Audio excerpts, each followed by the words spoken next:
बांग्लादेश में शेख हसीना को फांसी की सजा हुई है। बांग्लादेश की पूर्व पीएम शेख हसीना को फांसी। इंटरनेशनल क्राइम ट्रिब्यूनल का बड़ा फैसला है। बांग्लादेश हिंसा में हसीना को सजाए मौत मिली है।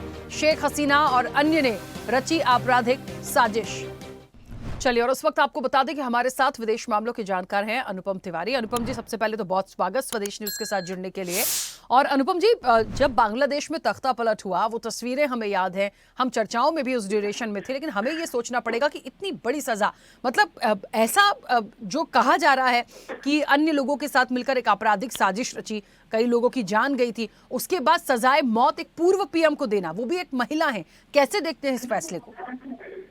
देखिए राखी जी, नमस्कार। बांग्लादेश में जो भी वर्डिक्ट आया है उनके ट्रिब्यूनल का, वो मुझे किसी तरह से अनएक्सपेक्टेड नहीं लगा है, क्योंकि वहां पर सत्ता में वो लोग हैं जो शेख हसीना को किसी भी तरह से उसी समय मार देना चाहते थे। तो जो भी कोर्ट का वर्डिक्ट है वो एग्जैक्टली उन्हीं का उस पर आया है कि जो लोग आज सत्ता में हैं उनको शेख हसीना पसंद नहीं थी, उनके भारत के साथ जो रिश्ते थे वो उनको पसंद नहीं थे।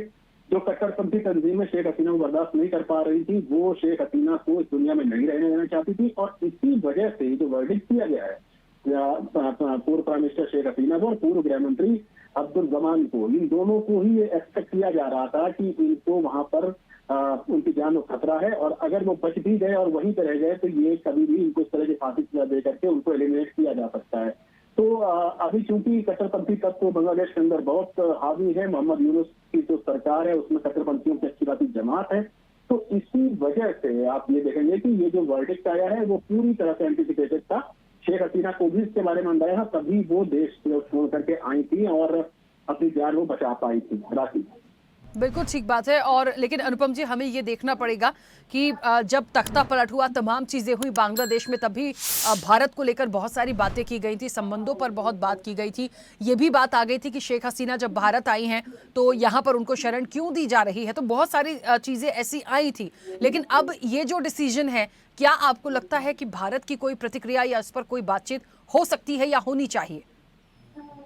देखिए राकेश जी, भारत की प्रतिक्रिया तब तक नहीं होगी जब तक कि बांग्लादेश की जो वर्तमान सरकार है, भले ही वो केयर टेकर सरकार है, वो ऑफिशियली भारत से रिक्वेस्ट नहीं करती है और भारत को शेख हसीना जी का प्रत्यार्पण करने के लिए नहीं कहती है। ये चीजें जब ऑफिशियल चैनल से अगर हो तभी कुछ बातचीत का प्रोग्राम बन सकता है। अदरवाइज भारत इस पूरे पहलू को सिर्फ देख रहा है, नजर रख रहा है और ये तैयारियां कर रहा है कि जरूरत पड़ने पर किस तरह का रिस्पांस दिया जाए। भारत को अपनी सुरक्षा की भी चिंता करनी है, क्योंकि बांग्लादेश के अंदर ऐसे एलिमेंट इस समय सर उठा रहे हैं जो कि भारत विरोधी हैं। बांग्लादेश के अंदर उन एलिमेंट को पाकिस्तान और ISI की शय मिल रही है, तो भारत अपनी सुरक्षा को लेकर चिंतित है। और रही जब तक पूर्व प्रधानमंत्री की बात, तो भारत जल्दबाजी में बिल्कुल नहीं है। भारत इस कोर्ट के वर्डिक्ट को देखेगा और उसको ये भी देखेगा कि भारत रिस्पॉन्स करने के लिए कहाँ तक बाउंड है। अगर भारत बाउंड नहीं है तो भारत इसमें कोई प्रतिक्रिया नहीं देगा जब तक कि उसे ऑफिशियली ना कहा जाए।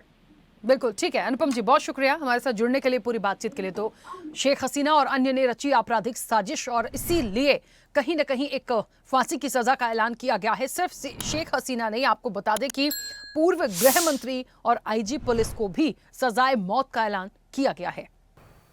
ऐसे ही वीडियोस के लिए लाइक करें, शेयर करें, फॉलो करें।